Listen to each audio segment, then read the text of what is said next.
నమస్తే, welcome to special focus. Pakistan అంతే, వాళ్ళు మారరు.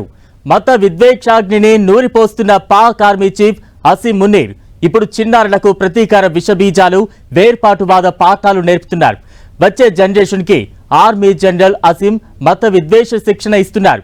కశ్మీర్ పాకిస్తాన్ జీవనాడి అంటూ రెచ్చగొట్టే కామెంట్ చేసిన మునీర్ కశ్మీర్ ను పాక్ నుంచి ఎవ్వరూ వేరు చేయలేరని పిచ్చ కూతలు కూస్తున్నారు.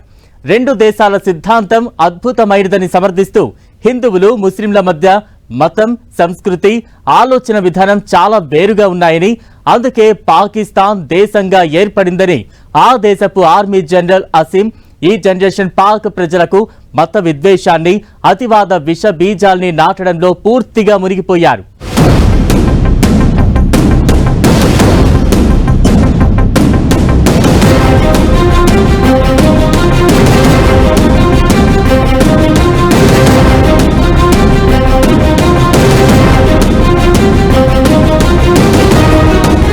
पाकिस्तान की कहानी अपने बच्चों को जो है आपने जरूर सुनानी है.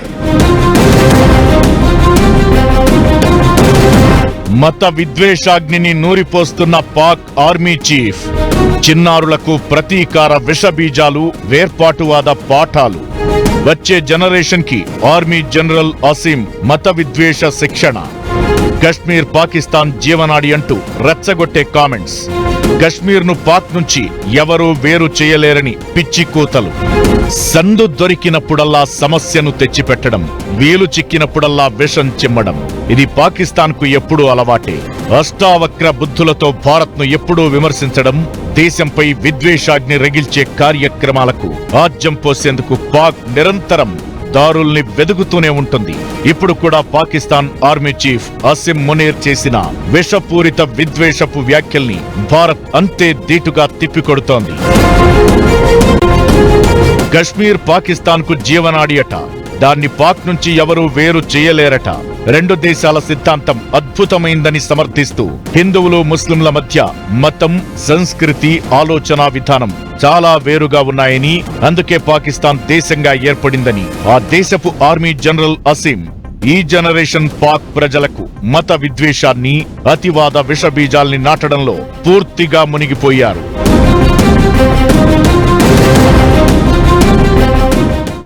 पाकिस्तान की कहानी अपने बच्चों को जो है आपने जरूर सुनानी है. Well, our forefathers they thought that we are different from the Hindus in every possible aspect of life. Our religion is different, our customs are different, our traditions are different, our thoughts are different, our ambitions are different. That was the foundation of the two nation theory that was laid there. విదేశాల్లో నివసించే దిక్కుమాలిన పాక్ ఎన్ఆర్ఐల సమావేశం ఒకదాన్ని ఈ మధ్య ఇస్లామాబాద్ లో నిర్వహించారు. దానికి చీఫ్ గెస్ట్ గా వెళ్లాడు పాక్ ఆర్మీ చీఫ్ అసీం మునీర్. ఇదే సందర్భమన్నట్లు ఇటు భారత్ పై విద్వేష విషాన్ని మరోసారి వెళ్లగక్కాడు. విదేశాల్లో ఉన్న పాకిస్తాన్ ఎన్ఆర్ఐలంతా తమ మూలాల్ని, సంస్కృతిని మరిచిపోకూడదని, దేశం ఏర్పాటు కోసం పాకిస్తాన్ పూర్వీకులు చేసిన పోరాటాన్ని గుర్తుపెట్టుకోవాలని నొక్కి నొక్కి వక్కాణించాడు. ఎన్ఆర్ఐలు పాక్ పై ప్రేమ తగ్గకుండా చూసుకోవాలని, తమ పిల్లలకు కూడా పాకిస్తాన్ చరిత్రను ఘనంగా చెప్పాలన్నారు. అదే సమయంలో మరో మత విద్వేషపు పిచ్చి కూతల్ని కూడా కూశాడు. హిందువులతో పోల్చితే ముస్లిం సమాజం భిన్నమైందని, వాళ్ల సంస్కృతి, సంప్రదాయాలు, ఆచార వ్యవహారాలు, ఆశయాలు దేనికదే డిఫరెంట్ గా ఉంటుంది కాబట్టే భారత్ నుంచి పాక్ విడిపోయి ప్రత్యేక దేశమైందనేది ఆర్మీ చీఫ్ అసీం భావన. రెండు దేశాల సిద్ధాంతపు పునాదుల్ని ఏ క్షణంలో కూడా మర్చిపోకుండా గుర్తించుకోవాలని పదే పదే విషబీజాల్ని విత్తాడు అసీం మునీర్. పాక్ ప్రజలు ఓవైపు ఆర్థిక సంక్షోభంతో అడుక్కుంటున్నా మునీర్ మాత్రం పన్నీరు చల్లే మాటల్ని చిలకరించాడు. 13 లక్షల మంది భారతీయ సైనికులే పాకిస్తాన్ను ఏం చెయ్యలేకపోయారట. ఉగ్రవాద కార్యకలాపాలు కూడా పాక్ ను ఏమీ చెయ్యలేకపోయాయట. బలూచిస్తాన్ వేర్పాటువాద ఉద్యమాలు తమకు జూజుబి అంటూ బిల్డప్ డైలాగ్స్ కొట్టాడు. ఇక జమ్మూ కశ్మీర్ ఎప్పటికీ పాకిస్తాన్ కు జీవనాడితో సమానమని మరోసారి వితండవాదనకు దిగాడు. మొత్తానికి భారత్, పాక్ రెండు వేర్వేరు దేశాలు, ఒకే జాతి కాదు. అందుకే ప్రత్యేక దేశాన్ని ఏర్పాటు చేసేందుకు పోరాడారు. ఇది తమ పూర్వీకుల కథ. దీన్ని తరువాత తరాలకు కూడా నూరిపోయాలి. మత విద్వేషాల్ని, జాతుల మధ్య జగడాన్ని టోటల్ గా చూస్తే భారత్ పాక్ మధ్య ఎట్టి పరిస్థితుల్లోనూ బంధం బలోపేతం కాకూడదన్నది ఆర్మీ చీఫ్ అసలు ఉద్దేశం. అందుకే ఎప్పుడూ కెలికి మరీ తిట్టించుకునేలా కశ్మీర్ అంశాన్ని తెరపైకి తీసుకొచ్చారు.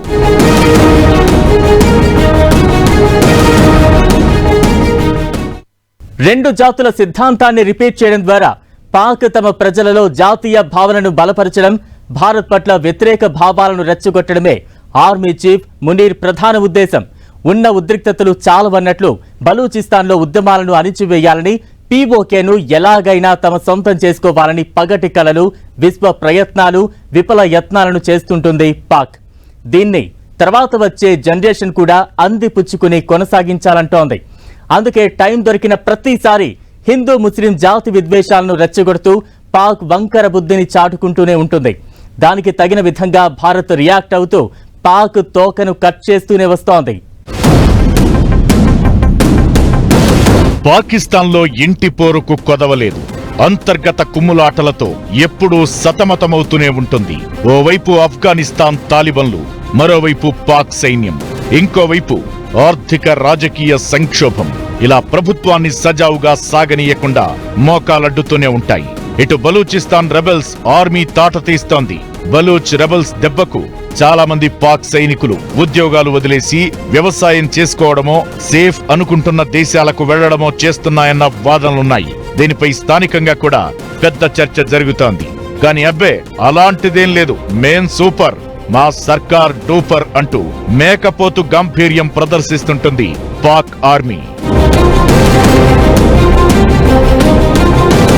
పాక్ ఆర్మీ జనరల్ల తీరే అంతా ఒక్క మునీర్ మాత్రమే కాదు, అంతకు ముందు ఆర్మీ చీఫ్లు కూడా భారత్ పైన, కశ్మీర్ అంశం పైన విషం కక్కడమనేది ఒక సంప్రదాయంలా పెట్టుకున్నారు.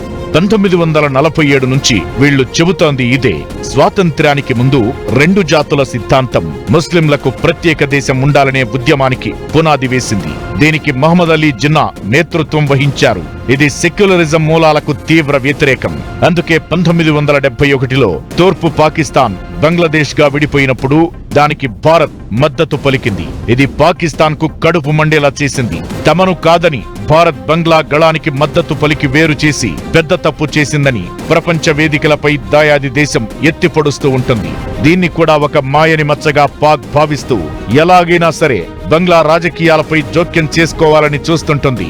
ప్రస్తుతం ఉన్న యూనస్ సర్కార్ కూడా అందుకు బలం చేకూర్చేలా వ్యవహరిస్తోంది. మత విద్వేషాలు రెచ్చగొట్టేలా భారత్ పాక్ రిలేషన్, కశ్మీర్ అంశంపై ఆర్మీ చీఫ్ చేసిన వ్యాఖ్యలకు ఇండియా అంతే స్ట్రాంగ్ గా కౌంటర్ ఇచ్చి పడేసింది. చట్టవిరుద్ధంగా ఆక్రమించిన భూభాగాన్ని ఖాళీ చేయడమే కశ్మీర్ తో దయాదికున్న సంబంధమని మరోసారి ఖరాఖండిగా స్పష్టం చేసింది. విదేశీ భూభాగాన్ని అక్రమంగా ఆక్రమించి ఇప్పుడు దాన్ని జీవనాడి అని చెప్పడం పాక్ ఆర్మీ చీఫ్ అవివేకంగా, వితండవాదంగా కొట్టిపారేస్తోంది భారత్. వెంటనే కశ్మీర్ పై నోరు జారడం మానుకోవాలని ఇండియా హితవు పలికింది.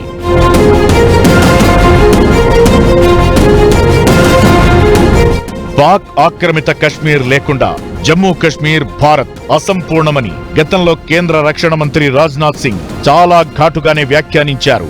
ఓ రకంగా పాకిస్తాన్ ఆర్మీ చీఫ్ అన్నట్లు కశ్మీర్ వాళ్లకు జీవనాడే, కానీ అది టెర్రరిజాన్ని పెంచి పోషించుకునేందుకు వాడుకునే ఓ విదేశీ భూభాగం. అక్కడ పాక్ ఉగ్రవాద శిక్షణా శిబిరాల్ని గట్టిగా నడిపించుకుంటోంది. అందుకే విదేశీ భూభాగం అయినప్పటికీ తమ పట్టు ఎక్కడ కోల్పోతామోనన్న భయంతో పాక్ కారు కూతల్ని కూస్తోంది. స్థానిక యువతను రెచ్చగొడుతూ ఉగ్రవాద వ్యాపారాన్ని పెంచుకునేందుకు, తమ పబ్బం గడుపుకునేందుకు కశ్మీర్ అంశాన్ని వాడుకుంటోంది. శాంతి, సహనం, సమానత్వం వీటికి పాక్ డిక్షనరీలో అర్థాలే లేవు. కానీ అంతర్జాతీయ వేదికలపై మాత్రం మానవ హక్కులు, శాంతి, సౌభ్రాతృత్వం, సమానత్వం అంటూ చాలా బరువైన డైలాగుల్ని కొడుతుంటుంది. అప్పుడు ఇండియా ఏం చేతులు కట్టుకుని కూర్చోదు. గట్టిగా చొరకలంటించి దాయాది నోటికి వాతలు పెడుతుంటుంది. ఈ మధ్యే ఐక్యరాజ్య సమితి వేదికగా భారత్ ఇదే విషయాన్ని సుస్పష్టం చేసింది. విభజన జరిగిన 75 సంవత్సరాలు దాటిన తర్వాత కూడా ఈ రోజుకి విభజన కరెక్ట్ అని చెప్పుకోవాల్సి వస్తుందంటే వాళ్ళల్లో ఉన్న ఇన్సెక్యూరిటీ ఎంత ఉందో మనకు తెలుస్తోంది. కశ్మీర్ పాకిస్తాన్ లో అంతర్గత భాగము, దాన్ని వదులుకునే ప్రసక్తే లేదని కూడా ఆయన చెప్పడం జరిగింది. అడుగుతున్నారు, పాకిస్తాన్ లో ప్రజలు ప్రశ్నలు అడుగుతున్నారు, మీరు ఆర్థికంగా మాకేం చేశారు అని. అలాంటి ప్రశ్నలకు జవాబు ఇవ్వలేని తరుణంలో ఇటువంటి స్టేట్మెంట్స్ ఇచ్చి భారత్ ని శత్రువుగా చూపించి భారత్ తో మనకి డేంజర్ ఉందని చెప్పి పాకిస్తాన్ ఆర్మీ పాకిస్తాన్ రాజకీయాలలో తన స్థానాన్ని పటిష్టం చేసుకునే ప్రక్రియ స్టార్ట్ చేసింది. పాక్ ప్రభుత్వాన్ని ఆ దేశ సైన్యం ఎప్పుడూ ప్రభావితం చేస్తుంటుంది. పేరుకు ప్రధాని, దేశాధ్యక్షుడు ఉంటారు, కానీ వాళ్ళు సైన్యం చేతిలో పప్పెట్స్ మాత్రమే. ఇప్పుడు కూడా భారత్ పట్ల పాక్ ప్రభుత్వ విధానాలను ఆర్మీ చీఫ్ వ్యాఖ్యలు మరోసారి స్పష్టం చేశాయి. అసలు భారత్తో గిల్లి కజ్జాలు పెట్టుకోవడం తరతరాలుగా పాక్ చేస్తున్న రెచ్చగొట్టే విధానం. భారత్ ఎదుగుదలను, ప్రపంచ దేశాల ముందు భారత్ ప్రగతిని ఎప్పుడూ చూసి ఊరుకోదు పాక్. కళ్లలో నిప్పులు పోసుకుంటుంది.